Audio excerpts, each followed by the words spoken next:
Сайн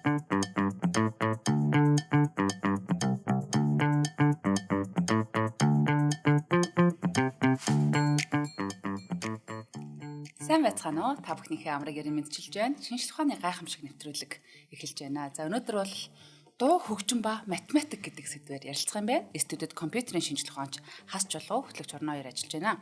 Өнөөдрийн нэвтрүүлгийн ивент тэтгэгчээр E-Mart болон өдөр бүр шин түлээж үү ивент тэтгэж ажиллаж байна. Нэвтрүүлэг маань NTV болон Од Мандар радио 107 83.3 гэсэн хостелгоноор та бүхэндээ хүрч байна.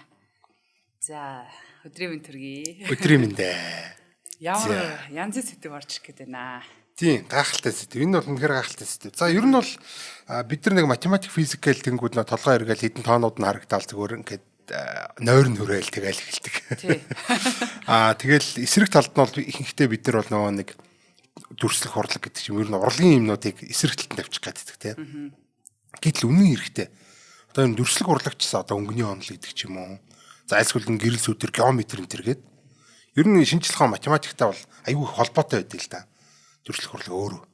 За яг энтэй адилхан энэ дуу хөгжимчс ер нь бол математикийн болон физикийн шинжлэх ухаантай маш их холбогдолтой. Математик, физик бол энэ дуу хөгжмийн салбарт бол маш тийм аж холбогдолтой ийм зүйл байдаг. Итгэмээргүй юм а гэж. Үнэхээр итгэмээргүй тийм. За одоо жишээлбэл яа тийм дуу хөгжим өөрөө болохоор одоо математик бүтцтэй байж байгаа юм. Математик нь дотроо өөрөө тийм ийм гоо зүйтэй тэр гоо зүй нь өөр юм гэсэн ийм одоо геометрлэг одоо дүрслэг одоо хөгжимлэг ийм шин чанартай байдаг. Тэгэхээр математикийн гоо сайхныг одоо бид нэр дуу хөгжмөөр дамжуулж мэдэрч болно. Дүрслэг урлаг геометрээр дамжуулж мэдэрч болно. Маш олон байдлаар мэдэрч болно. Энтэй адилхан яг эсрэгээрээ дуу хөгжим нь өөрөө ч гэсэн одоо энэ математикийн шинж чанаруудтай байдаг гэсэн талаар өнөөдөр бол ярина гэсэн үг. За одоо бид нар зөндөө бол асуудал байгаа байх л та одоо ингээд яагаад 7 нот гэж гэдэг ч юм уу те яагаад 440 Гц гэж энэ төр гэдэг те иймэрхүү зөндөө олон асуултууд байдаг. Ер нь энэ дуу хөгжим гэдэг чинь юу юм уу гэсэн энэ бүхний одоо энэ урлагийн цааталд нуугдж байгаа математикийг альсгүл математикийн гүнд нуугдж байгаа тэр урлагийг гэж одоо харах талаас нь өнөөдөр бүгдээр яриа. Гэхдээ өнөөдрийн сэдэв бол дуу хөгжмөөр дамжуулж энэ бүхнийг хийх болно, ярих болно. Гайхалтай. За хамгийн эхлээд одоо ярих хэвээр зүйл бол давтамж гэдэг зүйл байна. За давтамж гэдэг бол за яг бид нар нөгөө 1 секундэд хэдэн удаа давтагдж гэн гэдгээр нь одоо герц мерц гэдэг. За одоо жишээлбэл ингээ гараа ингээ 1 секунд 1 удаа ингээ дэвж яхах юм бол би 1 герцээр одоо ингээ гараа дэвж гин. Гараа ингээ одоо миний гар тийм давтамжтай хөдөлж гин гэсэн үг шүү дээ тийм. Загаа 1 герц. 2 бахан бол ингээ 1 секунд 2 удаа. 3 бахан бол 1 секунд 3 удаа гэдэг ч юм уу тийм. Тийм. Нөө метроном уу? Тийм. Тэр мөрчин бол яг ингээ тийм 1 герц гэдэг одоо бид нар тэмдэглэл өгөх зорилттой. Ер нь дуу хөгжмийн цааталт бол энэ давтамж гэдэг бол хамгийн үндсэн хамгийн одоо фундаментал одоо юу н одоо математик гэх юм уу те одоо ийм зүйл байж байгаа. За яг бид нар бол герцээр яг нэг давтамжийг бол илэрхийлдэг. Альсгүй янз бүрээр за энэ өөрөөр одоо тэр нэг долгионы уртаар муртаар гэдэг чинь төрөл өөрөөр бид нар илэрхийлж олно л доо. Ямар ч хэсэн герцээр илэрхийлж байгаа. Хөгжимд ч гэсэн ер нь маш ингэ төгөөмөлөд шүү дээ. 440 герц энэ гэл бид нар ярьдаг тийм ээ. Тийм тэр чинь нөгөө сонсогдох чимээний нөгөө чанга сулны герц нь биш үү те? Тийм герц гэдэг бол яг санийх хгүй. 1 секундэд хэдэн удаа ингэж хэлбэлдэж байгаа. За жишээл 440 герц гэдэг бол 1 секундэд 440 удаа хэлбэлдэж байгаа гэсэн үг байхгүй. Тэр нь бид нар дүү гэдэг чимээ бол сонсогдоод байна гэсэн үг. Аль аль муу юм бэ? Эрвэхэ бол ингэ секундэд 8 удаа дэвдэг.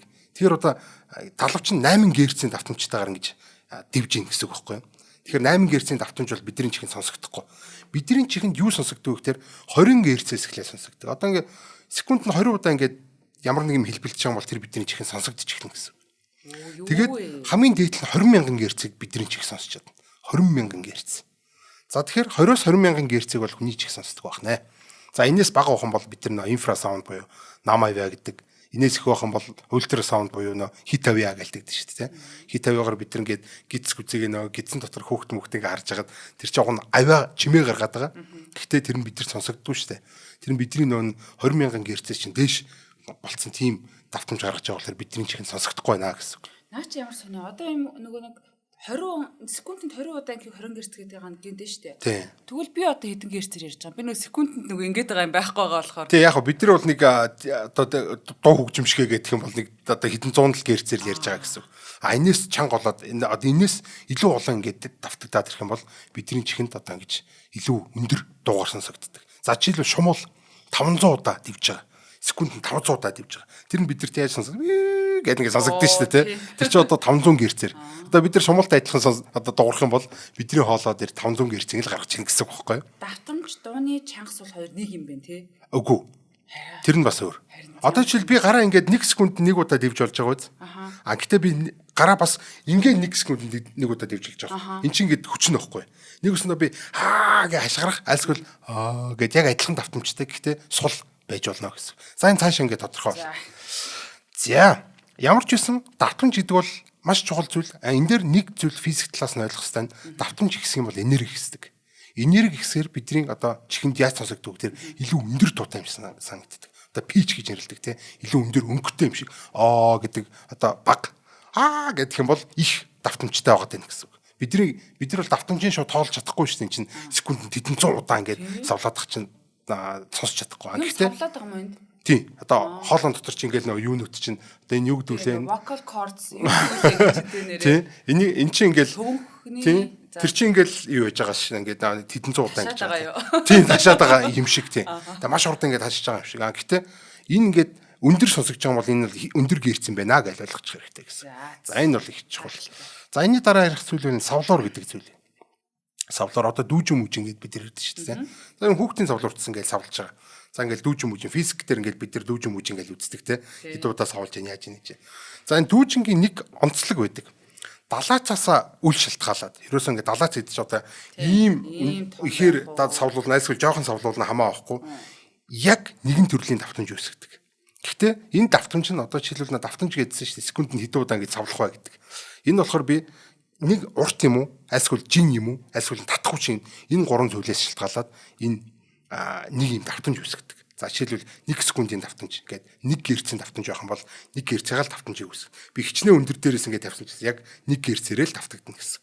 За ингээд дүүжин савлуурны нэг юм онцлог чанар байна шүү дээ. Яагаад энэ дүүжин савлуур яриад байгаа вэ гэхээр энэ нэг сонирхолтой. Хөгжмийн чавхтас бол өөрөө дүүжин савлуурын нэг төрөл гэж ойлгочих болно. Чавхтас бол өөрөө нэг юм савлуур гэдэг ойлгочих болно. Бид нэг ингээд савлуурыг ингээд савлуулж штэ тий. Тэгэхээр бол энэ чинь доод талаас нь татхууч ингээд татаад байгаа байхгүй. Ингээл дээш явах хүнгүүд татхууч доош нь татаал. Тэгэл нөгөөд чинь инерцээр ингээд илүү гарангууд нь дахиад доошоо татдаг. Ингээд савлаад ин гэсэн үг штэ тий. Тэгвэл би энийг чинь заавал татхууч үжиж хийх гэдэг байгаа юм штэ. Татхууч байхгүй л яах вэ гэдэг. Жишээлбэл сансарт яах вэ хэдүүлээ гэдэг. Сансарт яаж юм савлуулах вэ гэх юм бол тэр татхуучийг албаар бий болгоно гэсэн үг. Нэгэсэндээ нэг савлуурж байгаа савлуурны доотлоос ингээд татах хэрэгтэй гэсэн үг байхгүй юу. Тэгэхээр ингээд татчихаар энэ явах нь чавцсуулчихж байгаа юм штэ тий. Тэгээ тэр чинь дан ингээд савлуулангууд тэр чинь өөрөө ингээд тэрүүхэнд ингээд савлаад ин гэсэн үг байхгүй юу. Нэгсэндээ татхуучийг химлэр бий болгож чинь гэсэн. Тэгмэл би энийг ингээд ч тоглуулсан, сансарч байсан, хаанч байсан гэсэн тэр яг ингээд савлж чаддаг химл одоо татхуучтай болчих гэсэн. За тэгэхээр савлуур гэж ойлгож байна. Тэгэхээр хэрвээ савлуур гэж ойлгох юм бол энэ чавхцны уртаас шалтгаалаад үгүй бол энэ чавхцны одоо энэ зузаан нарийн бүдүүнээс жин гэдэг байгаа шүү дээ. Жингээс шалтгаалаад нөгөө нэг давтамж нь тодорхойлогдсон. Тий. Одоо ингээд ийм урт чавхцж байгаа дүн гэж лууржээлаа гэж хэлдэг л да. Энийг 2 дахин багасгах юм бол 2 дахин өндөр давтамж гаргана. 2 дахин өндөр. Одоо энэ 440 герцийн чавхцлаа гэж хэлдэг л да. Дүн лууржээлаа гэж хэлдэг. Тэгвэл би голоос нь ирж байгаа, яг голоос нь ирж байгаа дахиад орох юм дин гэд 880 болно гэсэн үг. Тий. Ийм одоо шин чанартай яг л савлуур واخгүй. Тэр савлуурын физикээр бид нэр энэ хөгжмийн чавхцыг болно гэж одоо ойлгож болно, загварчилж болно, дээрэс нь математикчилж болно гэсэн үг. Математик загварыг гаргаж ирээд яавал бид нар хөгжмийг гоё хийж болох вэ? Ер нь яавал энэ хөгжим ийм авиа чимээ гаргах уу гэдэг ч юм уу те. Ийм зүйлүүд бол маш чухал. Савлуурын хийгдэж байгаа процесс гитарын утсан дээрх процесс хоёр адилхан гэсэн үг юм те. Өө яг үнэ. Наа чи гайхалтай тий. татхуучны нэг сул тал нь болохоор бид нар бол ингээд дэлхий дээр ингээд савлуулж ялаа гэхэд татхууч бол байнга нэг байхгүй. Бид нар тэр ингээд их болгож чадахгүй, бага болгож чадахгүй шүү дээ, тий. Яг ингээд лээжээ доош хөдөлгөж мүлгээд нөгөө онгоцсон дотроос онгаагаад ингээд баг их болгож болох л байх л та. Гэхдээ чавтас явах юм бол бид нар чинь ингээд нөгөөдөө чангалал шууд давтамжийг өөрчлөх байхгүй. Одоо ингээд гитарыг чинь тэгдэг байхгүй. Дан дуурж байгаа л чангалангууд дан гэл альсга солонгодан гэл ингээд давтамж нь өөрчлөгдөв. Тэг ингээ хөглөн штэ энийг чинь тий. Тэг ингэж хөглөдөг. Одоо нэгээс нэг татах хүчнээс биш. Одоо өөрсдийн гэсэн ийм татах хүч бий болгоод тэг тэрүүгээрээ давтамжийг нь бид тэр удирдах чинь гэсэн үг байхгүй. Чавцвал. За энэ бол үнэхээр гайхалтай. За энэс цаашаа ингээд явах юм бол долгион гэдэг зүйл рүү орно. За мэдээж л савлж байгаа одоо энэ нэг давтамж гэдэг зүйлүүд чинь цаашаа ингээд долгион гэдэг зүйлтэй холбогдно их та. Хоёр талаар одоо бидний хоолой, дуу хоолой энэ дуу хөгжим гэдэг юм чинь болохоор одоо бидний чихэнд агаараар дамжаад ийм агаар дотор энерги тарахад тэр энерги нь одоо миний амнаас нэг юм энерги гараад тэр энерги нь агаар дотор дамжаад долгион байдлаар дамжаад чихэнд ч очиод хурж байгаа гэдгийг бол 10 жилдээ бид нар үзсэн шүү дээ тий. Хэрвээ дуу хөгжим долгион л юм бол физик дотор одоо физикээр тодорхойлож байгаа долгионууд одоо гэрэл байна уу одоо усны мандал дээр долгион байна уу бүх долгионууд адилхан буюу энэ долгионы онол гэж юм байдаг. Тэгэхээр физик дээр үздэг долгионы онолын бүх онцлог шин чанарууд манай дуу хөгжимдэр гарч ирнэ гэсэн үг. За энэ дотроос юу одоо бид нар чухалчилж авч үзэх ёстой байдаг вэ гэхээр за одоо жишээлбэл юм байна. Давтамж гэж байдаг. Долгионд хүч гэж байдаг. Одоо фаз гэж байдаг. За давтамж гэдэг бол сая бид нар ярьчлаа шүү дээ. Герцээр тодорхойлдог. Өндөр байх юм бол бид нар өндөр гэж сонсогддог. Яг өнгө байх юм бол өндөр байх юм бол илүү цэнхэр болно. Бага байх юм бол давтамж нь бага байх юм бол улаан болдог байхгүй. Яг энтэй адилхан дуу хөгжим ч гэсэн ингээд герц нь өндөр байх юм бол гэдэг дэшээ бага байх юм бол доошоо олно гэсэн. Тий энэ энерги. За энэ бол ингээд давтамж нь. Тэгэхээр дуу хөгжмийн өнгө бас энэ давтамжаас шалтгаалаад байна шүү дээ. Яг одоо өнгөний өнгөтэй адилхан байгаа биз. За нөгөөх нь болохоор хүч. За мэдээж чанга байна уу сул байна уу гэдэг. Би одоо өндөр давтамжаар чанга хашгирч болно. Өгөөл өндөр давтамжаар сул хашгирч болно. Нэг өстө волюм бохгүй юу? Дуу хөгжмийн одоо чанга солно гэсэн. За энэ фаз гэдэг нь болохоор тэр хөгжим хаанаас эхэлсэн одоо тэр давтамж хаанаас эхэлсэн. Би одоо жишээл гараа эндээс ингээд савлуулж болно. Өгөөл энд байлгаж чад эндээс савлуулж эхэлж болно. Одоо тэгэхээр ерөөс ингээд савлж яхад бол чинь ямар ч хамаа авахгүй байхгүй. Хаанаас эхэлсэн хамаа авахгүй. Ангид л одоо ингээд бодоод үзье. Хоёр ширхэг савлаар одоо дүүжин байлаа гэж хэлдэг. Тэгэх юм бол энэ хоёр чинь хаанаас эхэлж савлсан чухал байгаа даа. Одоо жишээл ингээ эсрэг савлж байгаа юм бол ингээ мэдгэж байгаа үстэй те. Ингээд ижилхэн байна уугүй гэдэг. Энэ өөрөө маш чухал байдаг. Энэ юун дээр гарч ирдэг үгээр долгионы онол дотор суперпозиц гэдэг нэг ойлголт байгаа. Квантын механик дээр гарч ирдэг. Физикийн одоо долгион байгаа бүх газар гарч ирдэг энэ ойлголт суперпозиц гэдэг. Суперпозиц гэдэг нь юу гэхээр долгион хоёр долгион ингээ хоорондоо давхцгаараа ер нь бол долгионууд хоорондоо мөргөлдөхгүй ирнэ. Давхцгаараа хоорондоо ингээ тэр хоёр долгионыг нэмсэн юм шиг одоо графикийн хооронд нэмсэн юм шиг альсгэл дээрээс нь одоо нэг юм долгион байлаа гэхэд тэр долгион дээр нь өөр нэг долгионыг аваачаад ингээ асгацсан юм шиг ийм шин долгион үүсгдэг. Интерференс хэлж байна үү те? Энэ дотор интерференс ч орно. Тий. Интерференс гэдэг бол хоёр долгионы суперпозицаас үүсэж байгаа. Тэр одоо долгионыг бид тэр интерференс гэж нэрлэдэг байгаа гэсэн үг. За энэ хоёр долгион давхцгаар ерөөсөө өөр төрлийн долгион үүсгэж байгаа л суперпозиц гэдэг байгаа шүү дээ. За энэ дотор ч яг наад ч орж иж байгаа гэсэн интерференс гэдэг байна. Ижил давтамжтай ижил фазтай хоёр долгион байлаа гэж үтэй. Яг адилхан хоёроор хэлвэл нөгөө нэг энэ хоёр чинь шүү дээ тий. Энэ хоёр юм байна. За ижилхэн фазтай. Ижилхэн давтамжтай. Тий. Ижилхэн давтамжтай. Ингээ явж байгаа ийм хоёр долгион байх юм бол бие биенийгээ дэмждэг. Ингээ бие биенийгээ дэмжээр яадаг гэхээр улам чангардаг. Улам тодордог. Одоо нэг хүчин нэгсдэг гэсэн үг те. За энэ болохоор одоо энийг л конструктив интерференс гэж нэрлэдэг. Яг гоо дуу хөгжимд болохоор нэг жоохон урлаглаг үг сонгож байгаа юм л да. Одоо энэ консонанс гэж нэрлэдэг. Консонанс гэдэг нь болохоор одоо ийм гоё сонсогддог гэдэг утгатай байхгүй юу? За тэгэхээр энэ конструктив одоо тийм интерференсийг бол бид нар бол дуу хөгжимд консонанс гэж нэрлэдэг байна. За эсрэгээр явах юм бол мэдээж одоо ингээд эсрэг давтамжтай гэсэн үг шүү дээ. Ингээд бие биенийхээ унтраа өөр болохоос бусд нь адилхан байстай наадах чинь. Хурд нөгөө юу нь бол адилхан байстай. Фаз нь болохоос энэ бол мөн үү? Тийм, фаз нь эсрэг гэсэн үг. Тэгээ ингээд хоёр нөхөр өөдөөдөөс яваад ахаар явах тэр дуунууд бие биенийхээ устгадаг. эсрэг фазтай. Эсрэг фаз тий. Унтар нь бүр ингээд тий сонсогдохоо. Тэг хүч нь багасч чинь гэсэн. Антиматер шиг тий. Яг үнэ тий. За энийг болохоор деструктив гэдэг уг нь бол одоо яг физик хэлгээр бол. Гэхдээ нөгөө нэг дуу хөгжмийн ертөнцид бол бас урлагаар ярина шүү дээ тий. Энийг л диссонанс гэж нэрлэдэг. Диссонанс гэдэг нь болохоор одоо юм жоохон тааламжиг өгсөг тий. Энэ хоёр бол бие биенийг устгаад байгаа ийм долгионууд. Энэ бол хүний чихэнд бол тааламжгүй сонсогдно. Диссонанс үүсгэнэ. За тэгэхээр консонанс, диссонанс гэдэг юм хоёр үзэгдэл байдаг байна. За энэ бол дуу хөгжимд бол дараа нь нот мод хөглөгөө өмлгөнд аюу тийм чухал юм байна гэж. Ямар сони амьдрал дээр ерөөсөө юм ажиглагддаггүй шүү дээ. Хоёр дуу нийлээд устаа тэг нь ажиглагдана. Тий, тэр бол ажиглагдах хэвээр. Тий. Одоо хөгжмийн хүмүүс бол сайн мэднэ дээ. Тий. За резонанс гэдэг юм байна. Резонанс гэдэг бол долгион өөрөө өөртөөгөө айлсгүй яг өөрөө өөртөөгөө ижилхэн долгионтой ингээд бие бинийгээ дэмждэг байхгүй юу? Айлсгүй өөрийнх нь давтамжтай ижил одоо тоогоор давтагдаж байгаа. Жишээлбэл би нэг гараа энд ингээд нэг герцээр ингэж хөдлөгч. Энд тийм хоёр герцээр хөдлөгчлөө гэж хэлдэг л та тийм. Тийм бол энэ хоёрын одоо хоёр герц дээр энэ хоёр давхцаад резонанс орно гэсэн. Бие биений гаяг дээр хоёр герц дээр дэмжиж ингэж яваад байна. Нэг нь хоёр болчих юм уу? Тийм. Ингээд бүхэл тоогоор ингэж давтамжинд харж байгаа. Бүхэл тооны одоо харьцаагаар давтамжууданд харж байгаа юм бол энэ долгионууд хоорондоо резонанс гэдэг юм дурдаг. Саний нөгөө нэг консонанс буюу ингээд бие биенийг дэмжих гэдэг юм ч юм болдог гэсэн.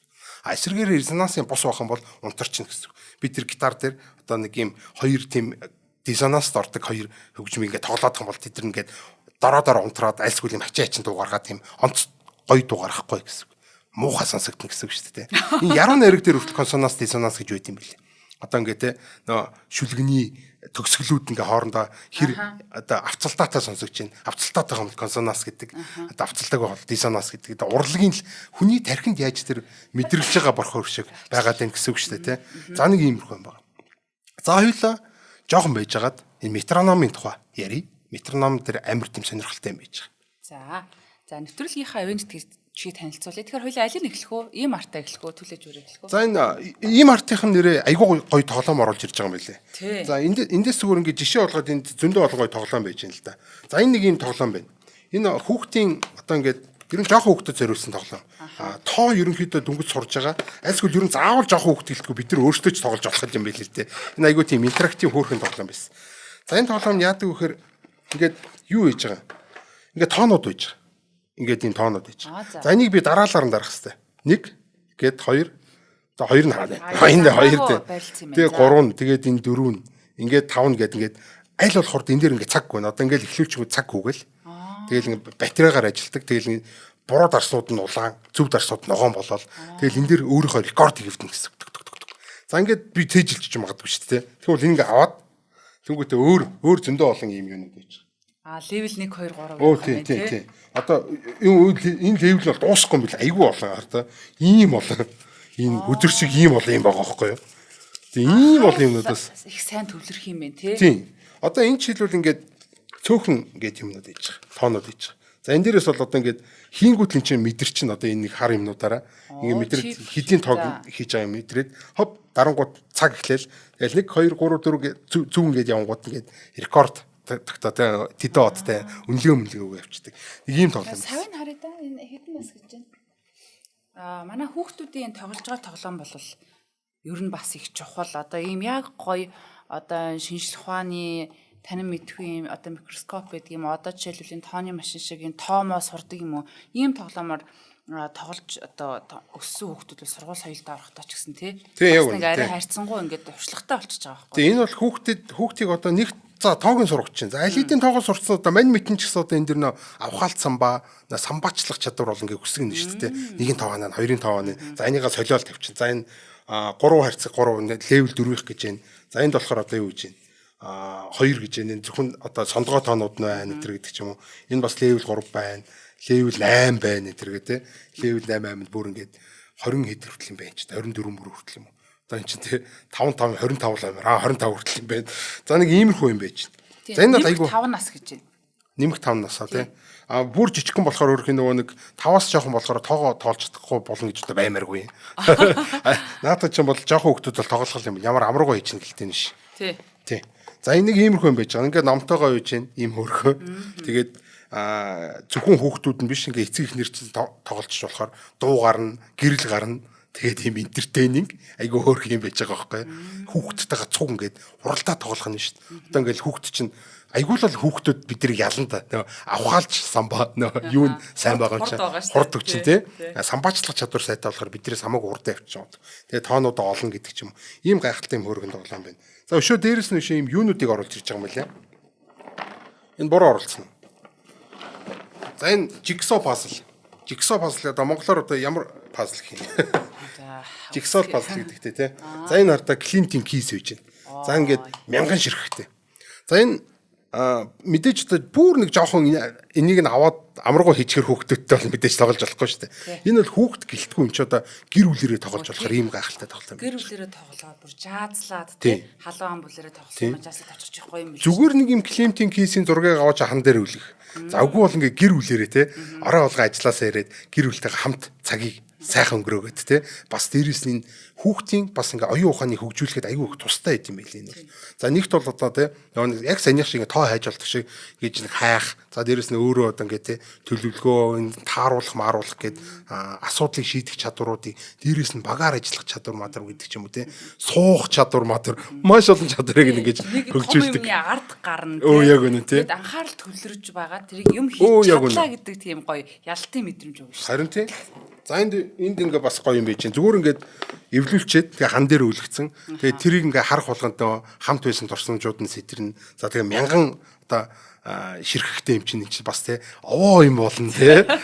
За дээрэс нь энэ айгуу тийм айгуу энэ одоо жишээлбэл Clinton keys-тэй айгуу сайн танилцж штэ тий. Clinton keys-ийн энэ гар нь юм байд юм байна. Өлний одоо урлагтай танилцаад байгаа гэсэн үг штэ. Яг үнэ тий. Тэгээд энэ хэцүү хугацаа бас заримдаа гоё үйдэг те. Энд чинь одоо энэ за энэ мод зодны авч авчунд гэх юм бол бид нар ингээд за тэр хэсэг энэ хэсэг гээд хайгаад олчих болохгүй. Энд чинь айгүй хэцүү юм байхгүй те. Тэнгүүд чинь эн чинь одоо тэр тусмал амттай байна л гэсэн үг. Ийм гайхалтай тоглоомуудыг л манай ийм артынхаа оруулж ирж байгаа юм билэ. За энэ оруулж ирж байгаа тоглоом Science Can гэдээ бас ерөөсөө яг ийм арт моол цэгмэн гэдээ орохоор угаасаа тийм байжлаа тоглоом гэд тэгээ сэтгүү хөгжүүлэх тоглоом гэдээ байж байгаа. За тийшээ орох юм бол саяны тоглоомд байж байгаа жишээтэй тийм маш гоё юм шинжлэх ухааны хүүхдүүдийн оюун ухаан одоо самбаачлах чадрыг сайжруулах тийм гоё тоглоомнуудыг оруулж ирж байгаа. Тэгээ хамгийн сонирхолтой нь тэр дуусч чадсан шүү. Дуусч чадлаа. Тиймээ дуусч чадсан шүү. Тэгээд эдийн тоглоомч нөгөө Steam боловсролыг дэмжих юм бас хөтөлбөртэй холбоотой айгүй гоё тоглоом. Та бүхэн маань тэгээ бас нөгөө аппликейшнээр ороод таараарай. Би нэрээ энэ мянгатаг эвлүүлэхээс сарны зурагтайг авсан баг. Яар гоё. Тэгсэн чи бүр үнэхээр ингэ чадахгүй заяа. Би ингээд жоохон гутраад нөгөө юу паслуудаа бүгдийг сар болгож өөрөө хэлбэртэй зүгээр ингээ өрөөд тавиад дуусчих манай эмээ өсөрцөн байсан шүү дээ. Тэгэж шүү. Би тэгээд бүр эмээгээ вау. Тэр энэ jigsaw puzzle-ийн нэг бас сонирхолтой юм болохоор ямар ч одоо хүчээр эвлүүлж болохгүй гэх юм уу тийм биш. Бүх хээнүүд нь бүгдээр хоорондоо өөр идэг болохоор ястай чухал тийм. Энэ айгүй тийм чухал тийм. Jigsaw puzzle шүү дээ. Мэдж авлаа. За сайхан. За тэгээд энийг бол угаасаа тэгээд онлайнаар захиалаад авчруулна. Альсгүй очоод авчижуулна.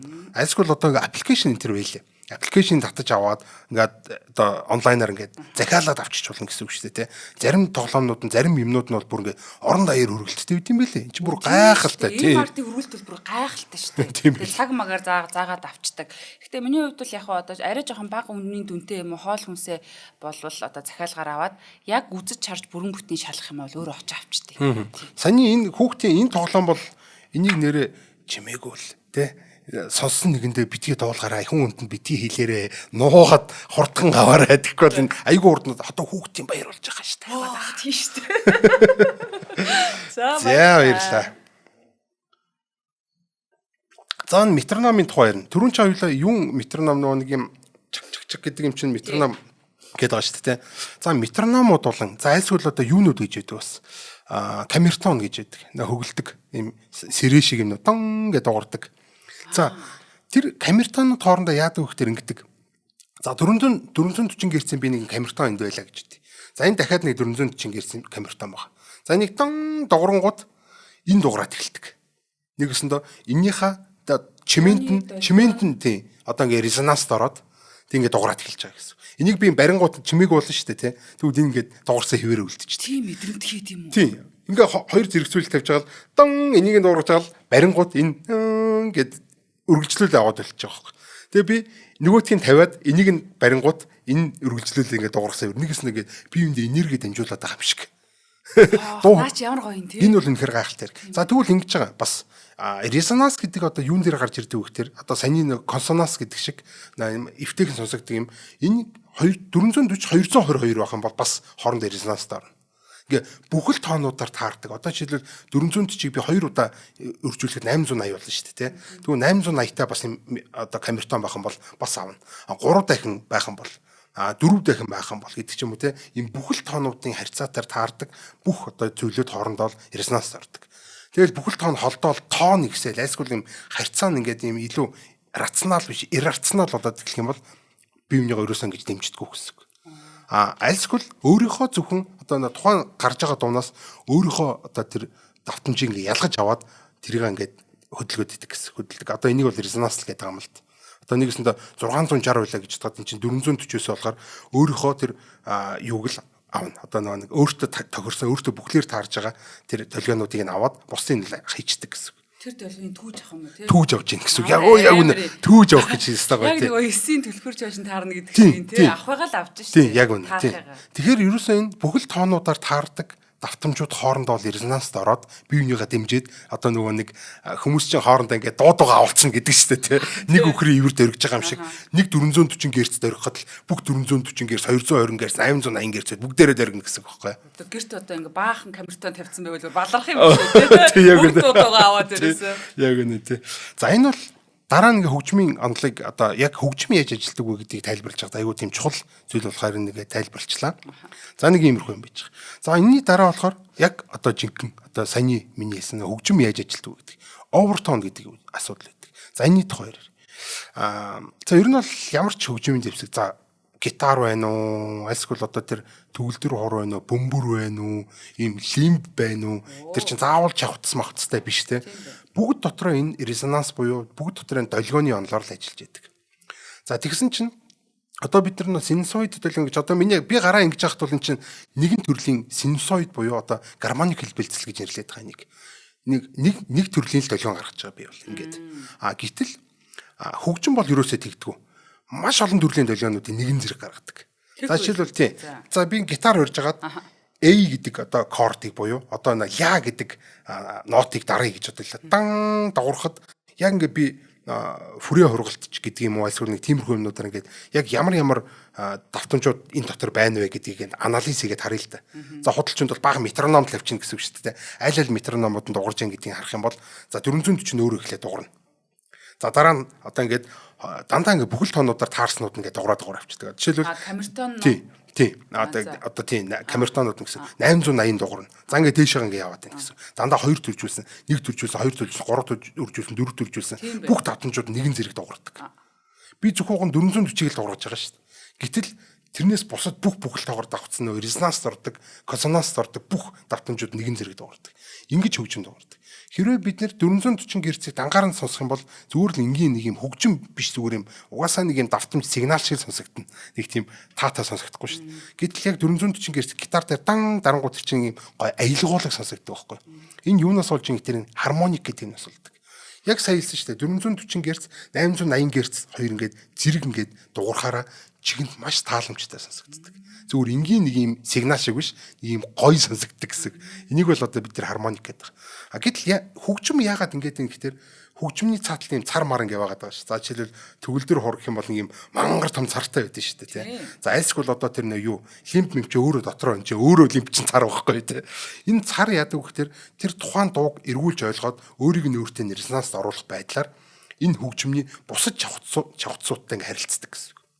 Тэгэхээр би гитар дээр А гэдэг нотын ганцхан чавцаг дан дуурахад тэр нөгөө нэг царан дотроо нөгөө дуун резонанст ороод нөгөө бусад чавцнуудаа цуг ингээ резонанст ороод байгаа гэсэн. Нөгөө юм бэ? Тийм, нөгөө нэг метроном чиг байхгүй юу? Одоо бусад чавцнууд нь сул хийж байгаа юм чинь тэдний ч гэсэн өөр өөртөөхөө ингээ долгионуудыг өөр өөртөө аваад дуурайд эхэлдэг гэсэн цуг. Тэгээд цуг дуурайд эхэлж байгаа болохоор нөгөө нэг 880 ч цуг дуурайд нөгөө нэг 3 дахин үржүүлсэн, 4 дахин үржүүлсэн, 5 дахин үржүүлснүүд нь зэрэг дуурайд байгаа болохоор маш хармониктэй, маш тийм гоё одоо зохицолтой консонанс сонсогддог гэсэн. Хөгжим ингэж гоё ихшгэлдэгэ гэсэн үг байхгүй. Ингэж ихшгэлүүлэхгүй байх арга байхгүй бүр. Ягаад тэгэхээр чинь өөрөө тэгж одоо бүтээгдсэн зүйл байхгүй тий. одоо ингээ нэг л чавцыг хөндөд тэр нэг цар дотроо бусад чавцнуудтай харилцаад өөртөөхөө одоо нэг дуугаа авалцаад ингэж аялгау бүтээхээр зориулагдсан байдгаа гэсэн хөгжим байна. Яг нөгөө өвсөн тэжилтэн махан эдчтэн гэдэг шиг байгаа даа байхгүй. Өвсийн нэг өвс эдгүүнүүд нь ажиллаа л тий. Бусд нь болохоор ажиллахгүй. Яг энэ тий. Одоо миний гарахыг хүсээгүүд хөгжмнүүд бол одоо нэг чавцнууд бол тент чинь нэг резонанст орж чадахгүй болохоор дуурч чадахгүй байхгүй. Бусд нь нэг резонанст ороод нэг санаа нийлсэн хүмүүс хоорондоо дуугаа олцдог шиг л тэнцсэн явж өгнө шүү дээ тий. За ингэж ямар ч байсан нэг хөгжмийн нэг нотыг л дуурахад бусад бүх тэрнтэй ингээд бүхэл тоогоор одоо давтамжууд нь таардаг бүх нотууд нэгэн зэрэг гэдэг ингээд дуураад нэгэн аялгаа бүтээх хөл бид тэр овер тон гэж нэрлэдэг.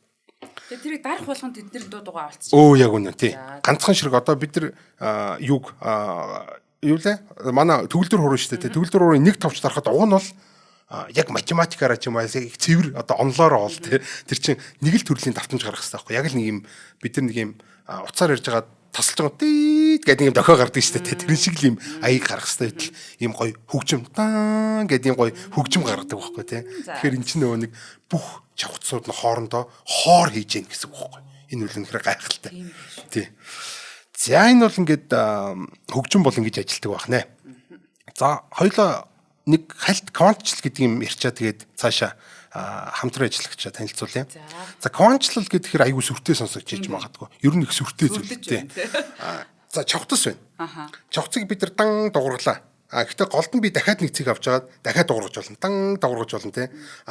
Гэхдээ би одоо за дээс тоглож байхдаа та нар ингэж тоглож үзсэн үү? Тэгээ дээсийг эргүүлдэж хоёр талаас ингээ барьж байгаа эргүүлж байгаа шүү дээ те хүмүүс. Тэгэл донд нь нэг нь өсөрдөн шүү дээ те. Тэгвэл бид нар давтамжийг яг зөв тааруулж чадах юм бол энэ дээс яг ингээд хоёр ийм дээс болоод ингээ эргээд эхэлдэг. Ингээ эргээд эхэлдэг. Энэ нь болохоор одоо ингээ хоёр дахин баг давтамжтай болоод ингээд өвчиж байгаа байхгүй. Одоо гитарын утсан дээр яг голд нь бид нар ингээд хуруугаар зөөлхөн дарж агаад ингээд дуурах юм бол яг санийх шиг юм хэлбэлцэл үүсдэг. Нэгэсэндээ нэг ийм том утас ингэж хөдлөх биш. Дунд нь нэг ийм зогссон юмтай. Энэ болохоор ийшээ нэг долгион тархаж агаад ойж ирээд буцаж тархаж байгаа долгионтойгоо интерференст ороод тэгээд ийм одоо зогсон долгион гэж нэрлэдэг.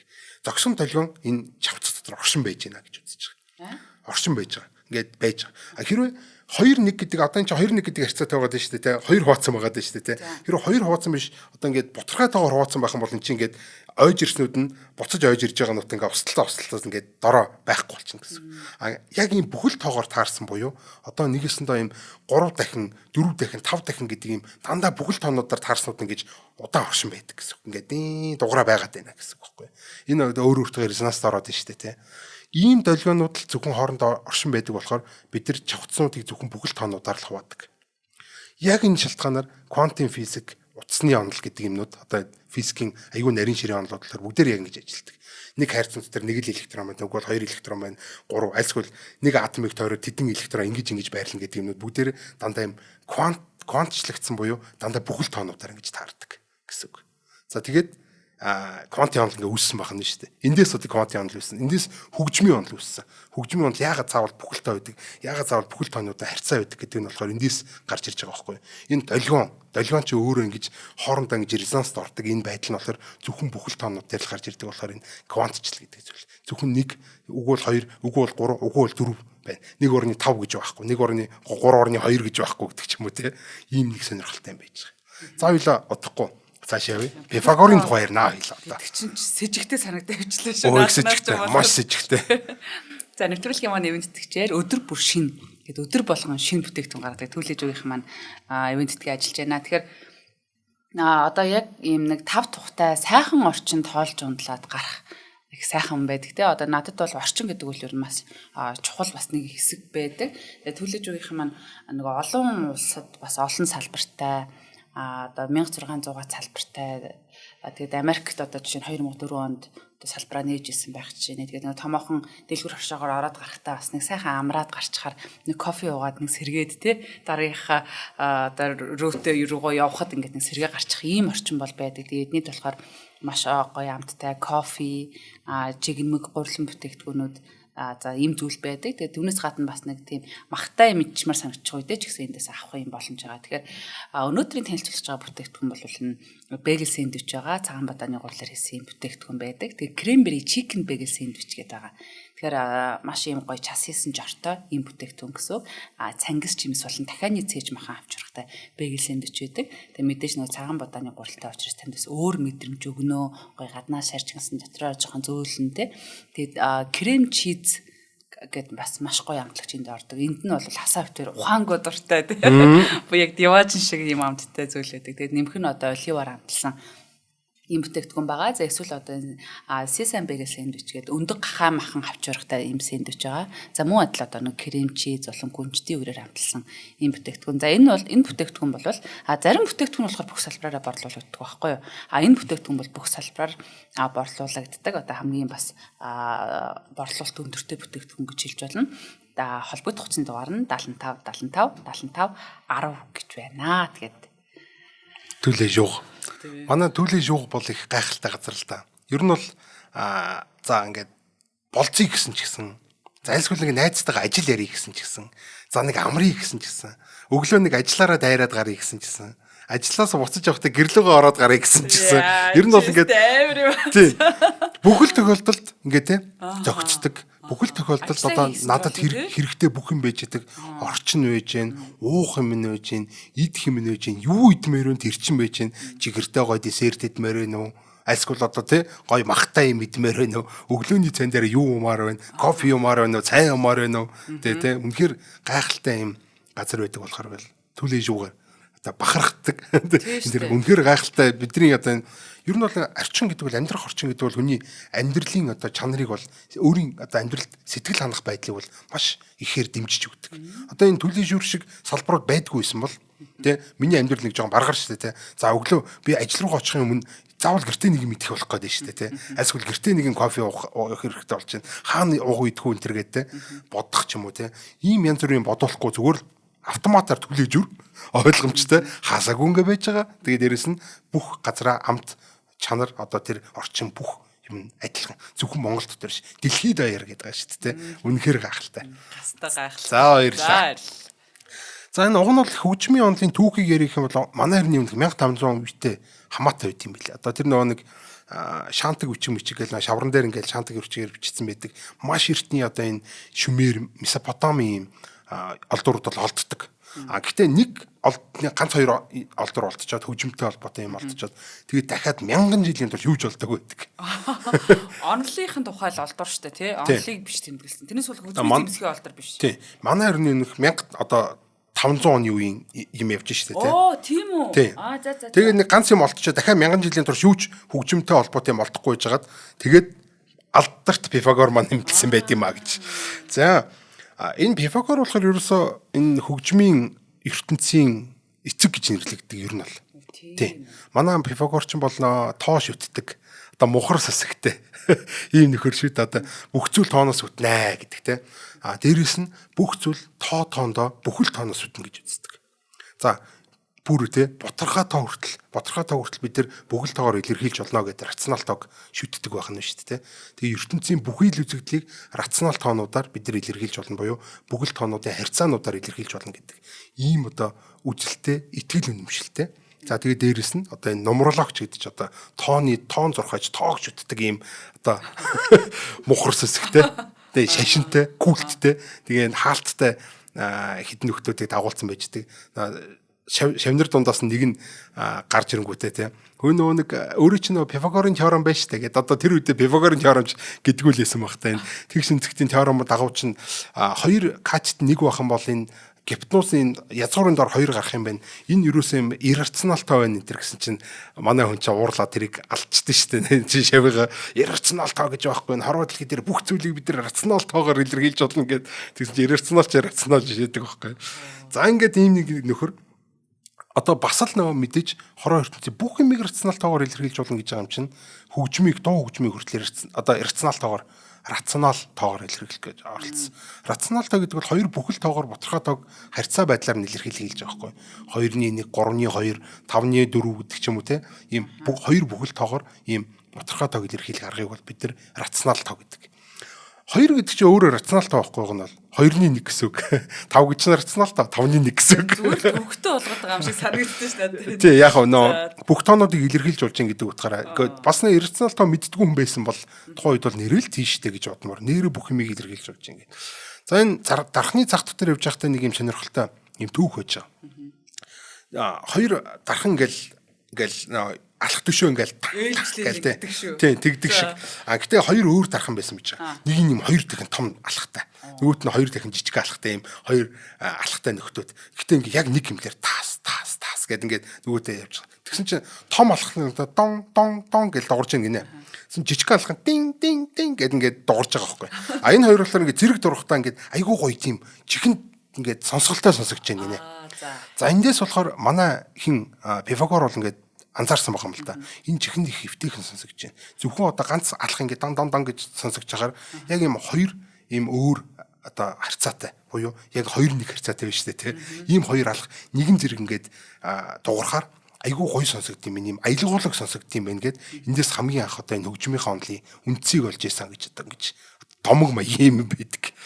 За энийг ингээд цааш ингээд лавшруулад ингээд ярих юм бол ер нь бол ямар нэг давтамж байлаа гэж дээ. За ингээд жишээ болгоод 440 герцэл авъя л та. Нэг 400 секундэд 440 удаа хэлбэлдэж байгаа нэг юм чавхц байлаа гэж дээ. Дин гэдэг дуурж байгаа тийм. Саяных хэд байсан бэ миний хол. За энийг болохоор ингэж байгаа. Хэрвээ энээс 2 дахин их давтамжтай байх юм бол одоо 2 дахин их давтамжтай гэн 2 дахин урт утас байх юм бол одоо нэг чавхц 440-ээр дуурж ялаа гэхэд энийг 2 дахин уртаар авах юм бол нөгөө нэг өмнө нь ярьжсаар 880 болно шүү дээ тий. Яг 2 дахин бага авчих юм бол 220 болно. 2 дахин их авчих юм бол 880 болно. За ингээд 2 дахин их урт одоо утас байх юм бол чавхц байх юм бол тэр 2 дахин өндөр давтамж одоо үгүй бага давтамж гаргана. Дүн гэж дуурна шүү дээ. Тэгээд дуурна гэсэн. Тэр 880 юм бэ. Тий 880. 440 880 бас 220 ч гэсэн орно л доо. 2 дахин багасгачих болно. Ер нь бол эдрийг октав гэж нэрлэдэг. Энэ хоёр нөгөө нэг саяны 2-1 гэдэг харьцаатай 2 төвшнүүд гэхгүй. Дон гэж зэрэг дуурж байгаа. Уг нь бол яг ингэ сонсохоор хэрвээ нот мэддэг хүн одоо сонсгол сайтай хүн сонсох юм бол яг ижилхэн нот дуурж байгаа. Гэтэ нэг нь өндөр нэг нь одоо нам юутай гэсэн үг. Одоо за юу ч юм те октав нь өндөр гэсэн үг. Тий.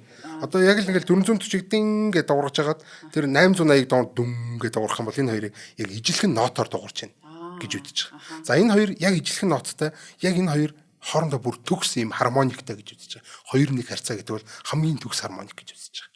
Тэгэхээр 220 440 тагаа 440 880 тагаа хоорондоо бүгдээр ийм октав буюу ийм төгс хармониктай гэсэн үг. За эдрийг бол бид нар октав гэж нэрлэдэг.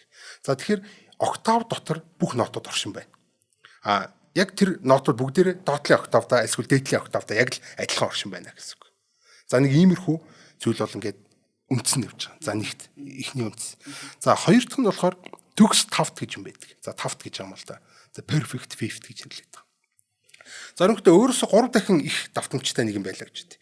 За 440. За яг нэг юм 3 төржүүлсэн нэг юм байлаа гэж тэл та тий. Энэ нөгөө нэг 880-аас чинь 5 авчин. Мэдээж 3 төржүүлж байгаа юм чинь 2 төржүүлэх, 3 төржүүлэх 2 ч өөр шүү дээ тий. 880-аас 5 авчингууд бид нар нөгөө нэг саяны ихний онл байсан шүү дээ. Энийг 2-т хуваачих юм бол эсвэл 2 төржүүлчих юм бол яг адилхан нот гаргана гэдэг юм байгаа даа шүү дээ. Октав гэдэг арга байна шүү дээ тий.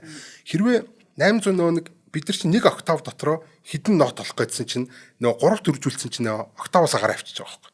Тэгэх юм бол бид нар яг саяны октавынхаа ёсоор нөгөө нэг 3 төржүүлснийга дахиад 2-т хуваачна гэсэн. Тэгэх юм бол нөгөө октав дотор ч ороод ир. За инхээр юу болдог вэ гэхээр 3-ын одоо 3-ны 2 гэдэг ийм давтамж бий болдог. Энийг бол бид нар төгс тавт буюу одоо perfect fifth гэж нэрлэдэг. За энэ бол 2 дахь хармоник гарч ирж байгаа. Энэ бол яг төгс биш. Одоо 2-1 гэдэг харьцаатай адилхан төгс биш хэрнээ 3-2 гэдэг одоо харьцаатай арай мя арай нэг сул арай нэг муу гэхдээ ийм давтамж гаргаж ирж байгаа. За энэ бол бас нэг нот. Бид нар бол ингээд 2 дахь нотоо олчлаа шүү дээ тий. За ингээд ааш явж байгаа. За 4-т гэж юм байна. За 4-т гэдэг бол мэдээж одоо бид нар дахиад 4 үржүүлэх юм бол бүр ингээ хол гараа авчих штэ тий. А гэтээ бид нар тэрийг чинь дахиад 2 туваачих юм бол 880 дээр өрөөд ир. Тэгэхээр чинь бид нар өмнө мэдчихсэн зүйл байна шүү дээ. А гэхдээ ингээ хийчих болохгүй 4 одоо 4-3 гэдэг нэг юм бас харьцаа гарч ирж шүү дээ. За энэ 4-3 гэдэг харьцааг болохоор бид нар дөрөвт гэж нэрлэдэг байгаа. Бас perfect fourth гэж нэрлэдэг байгаа. Яагаад октав гэдэг байгаа гэхээр октав гэдэг 8-т гэж болно л доо. 8 нот дээр байна гэсэн үг. Одоо 7 нотыг чалгасаад 8 дахь нот буюу дараагийн октав орж ирж байгаа гэсэн үг. А төгс 5 гэдэг нь 5 нот дээр байна гэсэн үг. Дөрөвт гэдэг нь 4 нот дээр байна гэсэн үг. Иймэрхүү байдлаар. За 3-т гэж юм байна. 5 дахин их байж болно. За 5 дахин одоо манай 449 чинь 5 дөржүүлж чинь гэсэн үг шүү дээ. 5 дөржүүлээ дахиад ингээ 2 туваах юм бол нөгөө нэг октавус чинь их хിവэрэл. Тэгвэл дахиад ингээд 2 туваач. Гэх мэтлэн нөгөө 5 дахин их нотоосоо 2 хуваагаад 2 туваачаар нот нь ижилхэн л байх хэрэгтэй чинь нөгөө нэг октавын дөрөв мясаар бол 2 дөржүүлэх 2 туваах бол 2 яг адилхан байх юм бол дахиад 2 хуваагаалах юм бол дандаа л ингээ адилхан нотнууд гарч ирээд байгаа гэсэн үг байхгүй юу? Өөр октавын л болохоос шил адилхан ля ре ми гэл ингээд юу өнгнүүд нь өнгө буюу одоо тэрний пич гэж нэрлэдэг байгаа тийм. Одоо өндөр гэх юм уу тийм. Тэр өндөр нь бол яг адилхан байгаа юм гэсэн үг. За энэ одоо 3-т гэдэг байгаа нь болохоор 5-ны 4 гэдэг юм харьцааг болохоор 3-т гэж нэрлэдэг байгаа. За ингээд энэ мэтлэн бид нар 6-ны 5, 9-ний 8, 16-ны 15 гэх мэт ингээд яваа л гэж болно. Одоо ингээд тэр дотор ч баахан ингээд нотнууд олдоод байна гэсэн үг шүү дээ тийм. Энэ мэтлэн ингээд яваад иж болдог. За ингэнгүүтээ эндээс Пифагор өөрөө Пифагорын хөглөлт гэдэг аргыг одоо хөгжмийн хөглөлтийг гаргаж ирсэн. За бид нар хөгжим тоглохын тулд бидэрт нот хэрэгтэй. За яг нөө юм уу ч одоо нэг үгдүүлээ инглиш тоглол хийлтэй.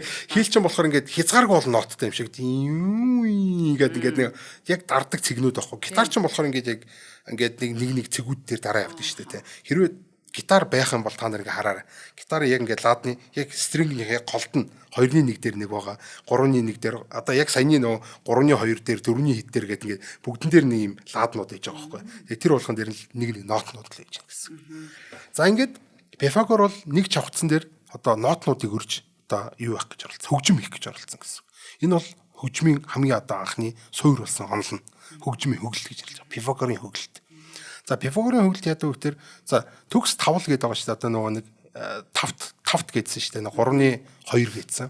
Одоо нөгөө 2-ны 1-ээс арай нэг мяач гэсэн одоо бас ингээ хамгийн яг октав дотор нэг нотны хамгийн төгс одоо хармоникийг гаргадаг ийм зүйл бол 3-ны 2 гэдэг энэ дотнож иж байгаа.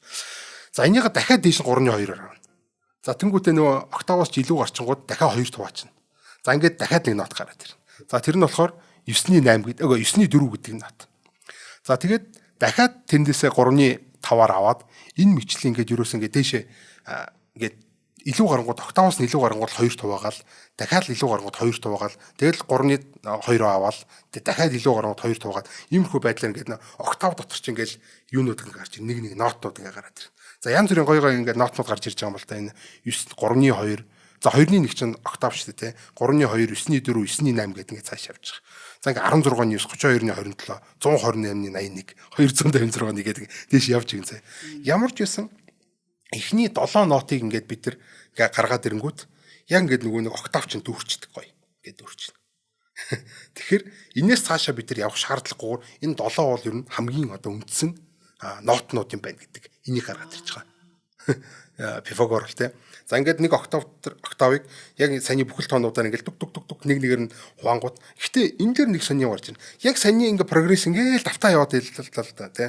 Одоо ингээд 3-ны 2-оор ихсгээл 2 туваад 3-ны 2-оор ихсгээл 2 туваад 3-ны 2-оор ихсгээл 2 туваад ангууд ингээд энэ дотор ч ингээд баахан нотнууд гарч ирээл. Ингээд гарч ирээд байна. Тэгээ яг 7-оос дээш ингээд 8 дахь болоод эхлэнгүүт ингээд баг ингээд өмнөхүүдтэйгээ давхцаад ингээд эхэлж байгаа. Хизээч буцаж ингэж бүтэн тойрдгоо.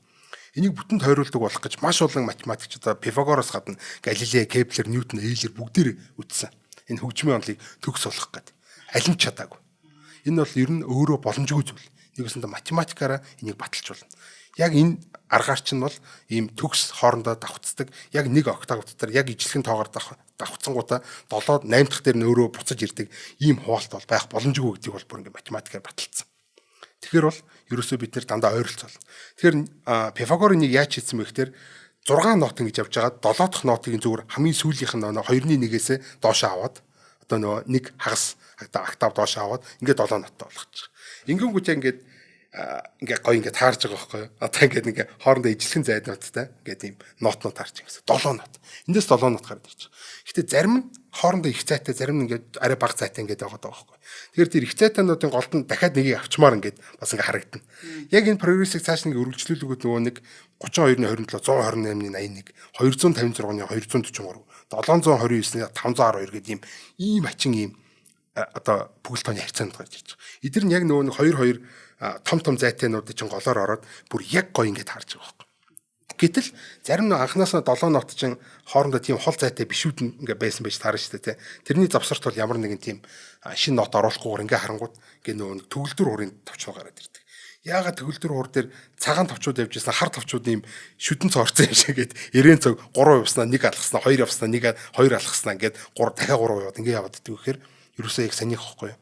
Зарим одоо нотууд нь голд нь ямар нэгэн тийм завсрын нот байх шаардлага байхгүй гэсэн үг. Тэгээд энэ 12 нот болж байгаа. 7 нотынхоо дундуур нь 5 ширхэг ийм голын нот ингээд одоо авчуулаад гэх юм уу те 12 ийм ноттай хөгөлтийг бид нар бол одоо Пифагорын хөгөлт гэж нэрлэдэг. За энэ Пифагорын хөгөлт бол энэ гайхалтай маш олон жилийн турш одоо энэ хөгжмийн ертөнцийг болно гэж. За энэ л юугаар хөглөнөө одоо тий хөгөлтөөр хөглөнө. Энэ хөгөлт бол ингээд хөгжмийн үндсэн хөгмаа гэдэг ингээд явж исэн. Гэтэл энэ дээр хит хитэн асуудлууд гарсан. Одоо жишээл 256 243 гэдэг ийм амар том тооны ийм одоо юу гэх юм те 2-1 гэдэг бол амархан шүү дээ. Гэдэг иймэрхүү байдлаар ингээд бид нэг 2-1 гэдэг ингээд дарчуулна шүү дээ тий. 3-1 3-2 хийж болно гэдэг иймэрхүү байдлаар. Гэтэл 256 243 гэхэр чинь ингээд дундаас нь ямар нэгэн зүй тогтол олдохгүй байхгүй юу. Гэт нэг хүн чихээрээ сонсоход нэг юм сонин эвгүй хачин сонсогдсон гэсэн үг шүү дээ тий. Тэгвэл ийм хоёрыг дарах чинь бол одоо корд гэж байдаг. Яг хоёр нөө хармоник нь таардаг хоёр тавчийг зэрэг тарахыг бол корд гэж нэрлэдэг байгаа шүү дээ. Зүүн гараараа хийгээд идэг нэ. Тийм. Тэгээ зүүн гараараа ч хийдэг. Гараараа гурван тавчийг ч зэрэг тарж байгаа одоо тий. Энийг бол аккорд гэж нэрлэдэг байгаа. Тийм. Энэ аккорд гэдэг зүйлийг дарахаар болохоор эдгээр чи хоорондоо бас хармониктай байх хэрэгтэй байхгүй энэ тавчнууд чинь. Зэрэг дарж байгаа тавчнууд чинь хоорондоо. Гэтэл Пифагорын хөгөлтийн нэг асуудал тийм нөө хар тавчнууд чинь амар өндөр тооны харьцаануудтай байгаа болохоор энэ дэр ерөөсөө тийм хармоник үүсдэггүй заримдаа. Одоо ингээд хачин муухай сонсогддог гэсэн. Хар тавчнуудыг зэрэг дарахаар айгүй муухай сонсогддог. Тэгэхээр энэ сул тал гарч ирээд байна шүү дээ, тий.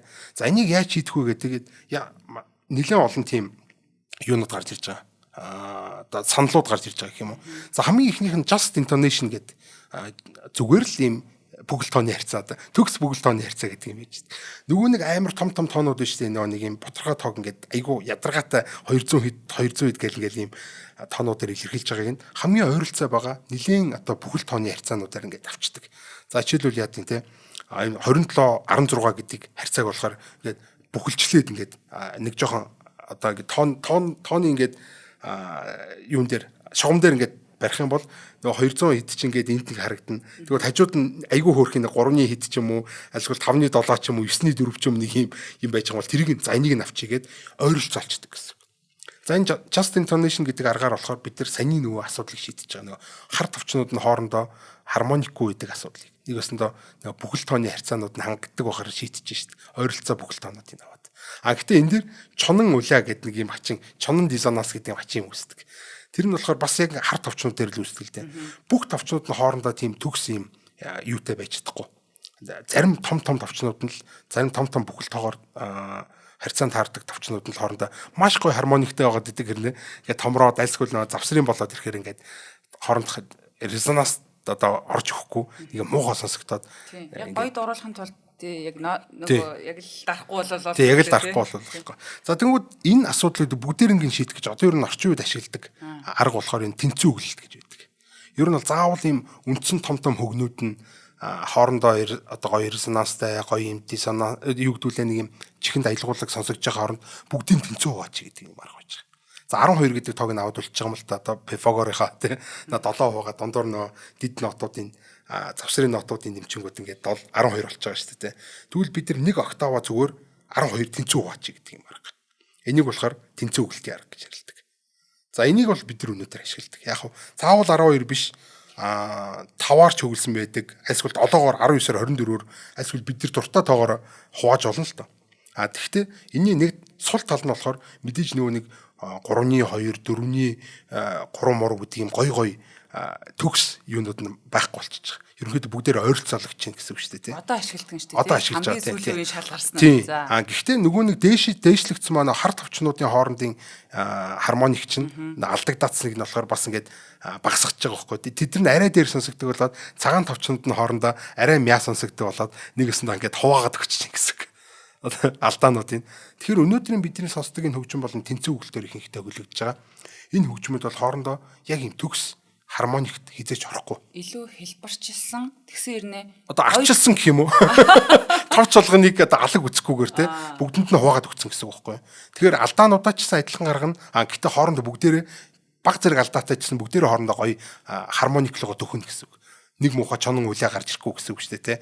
Нэг муухай юм диссонанс гарч ирэхгүйгээр ингээд хөөхөн ингээд ерөөдөө бүх юмыг тааруулаад ингээд тараагаад барьлуулж байгаа байхгүй. Нэг хэсэг газар нь гоё юмнууд нь байдаг биш. Бүгдэнд нь гоё нэгэ тараагаад ингээд барьлуулсныг гоё юм нас ингээд хуваачж болдог юм байна тий. Тэгэхээр энэ нэг математикаараа тэгсэн шүү дээ. Бид нар хизээч төгс хөглөлт гаргаж ирч чадахгүй байх гэдэг бол угаасаа одоо бүх цаг үеийн мундаг математикчнаа Ньютон мод нь бүгдээр ингээд баталсан. Тэгэхээр бидэрт ганц талаар хөглөж байгаа.